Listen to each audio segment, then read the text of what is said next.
Did you hear what I was playing, Lane? I didn't think it polite to listen, sir. I'm sorry for that, for your sake. I don't play accurately. Anyone can play accurately, but I play with wonderful expression. As far as the piano is concerned, sentiment is my forte. Here comes Mr. Ernest Worthing, sir. How are you, my dear Ernest? What brings you up to town? Oh, pleasure, pleasure. What else should bring one anywhere? Eating as usual, I see, Algy. I believe it is customary in good society to take some slight refreshment at 5 o'clock. Please don't touch the cucumber sandwiches. They are ordered specially for Aunt Augusta. Well, you're eating it now. That is quite a different matter. She is my aunt. Have some bread and butter. The bread and butter is for Gwendolyn. Gwendolyn is devoted to bread and butter. And very good bread and butter it is too. Well, my dear fellow, you need not eat as if you were going to eat at all. You behave as if you were married to her already. I don't give my consent. Your consent?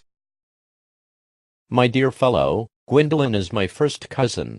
And before I allow you to marry her, you will have to clear up the whole question of Cecily. Well, if you want to know, Cecily happens to be my aunt. Now if you would be so kind to give me my cigarette case, I will be on my way. Yes. But it says on the case, from little Cecily, with her fondest love to her dear Uncle Jack. Besides, your name isn't Jack at all, it is Ernest. It isn't Ernest, it's Jack. My name is Ernest in town and Jack in the country, and the cigarette case was given to me in the country. Now, go on. Tell me the whole thing. I may mention that I have always suspected you of being a confirmed and secret Bunburyist, and I am quite sure of it now. Lady Bracknell and Miss Fairfax, sir.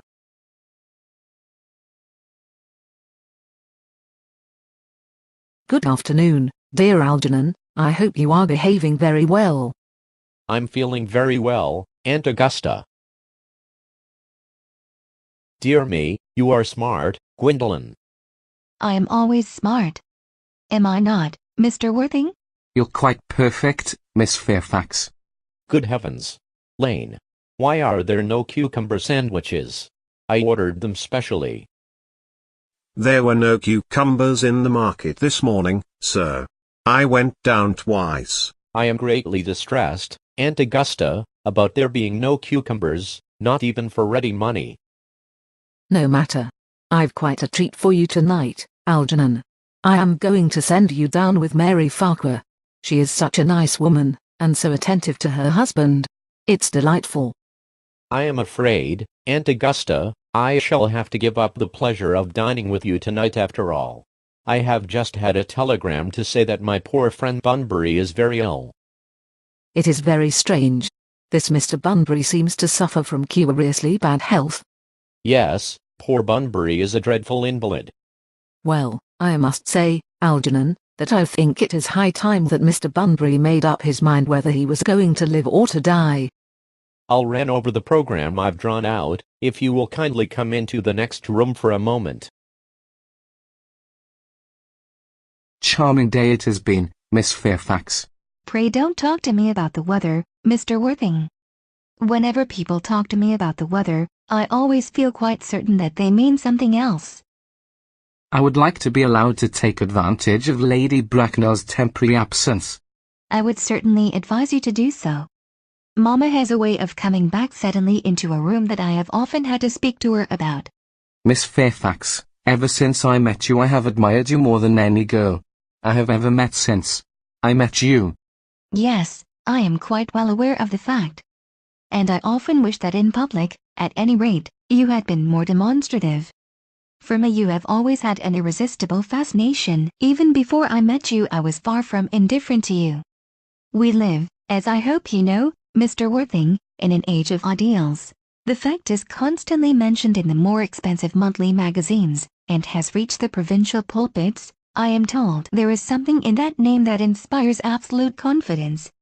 The moment Algernon first mentioned to me that he had a friend called Earnest, I knew I was destined to love you. You really love me, Gwendolyn? Passionately. Gwendolen, I must get christened at once. I mean we must get married at once. There is no time to be lost. Married, Mr. Worthing? Well, surely. You know that I love you, and you led me to believe, Miss Fairfax, that you were not absolutely indifferent to me. I adore you. But you haven't proposed to me yet. Well, may I propose to you now? I think it would be an admirable opportunity. I think it only fair to tell you quite frankly beforehand that I am fully determined to accept you. Gwendolyn. Mr. Worthing, rise, sir, from this semi-recumbent posture. It is most indecorous. In the carriage, Gwendolyn. I feel bound to tell you that you are not down on my list of eligible young men, although I have the same list as the dear Duchess of Bolton has. We work together, in fact. However, I am quite ready to enter your name, should your answers be what a really affectionate mother requires. Do you smoke? Well, yes, I must admit I smoke.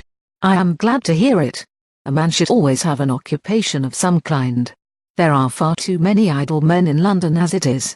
How old are you? 29. A very good age to be married at. I have always been of opinion that a man who desires to get married should know either everything or nothing. Which do you know? I know nothing, Lady Bracknell. I am pleased to hear it. I do not approve of anything that tampers with natural ignorance. Ignorance is like a delicate exotic fruit, touch it and the bloom is gone. The whole theory of modern education is radically unsound. Fortunately in England, at any rate, education produces no effect whatsoever. What is your income? Between 7,000 and 8,000 a year. Now to minor matters. Are your parents living? I have lost both my parents. To lose one parent, Mr. Worthing, may be regarded as a misfortune. To lose both looks like carelessness. Who was your father? I am afraid I really don't know. It would be nearer the truth to say that my parents seem to have lost me. I don't actually know who I am by birth. I was found. Found. The late Mr. Thomas Cardew, an old gentleman of a very charitable and kindly disposition, found me, and gave me the name of Worthing, because he happened to have a first-class ticket for Worthing in his pocket at the time. Worthing is a place in Sussex. It is a seaside resort. Where did the charitable gentleman who had a first-class ticket for this seaside resort find you? A handbag. A handbag? And so Lady Bracknell was shook by Ernest's shocking history, and forbids the marriage to Gwendolyn. Algernon overhears Jack's country house address and writes it down in his cuff. He then tells Lane that he's going Bunburying the next day. To be continued in Act 2.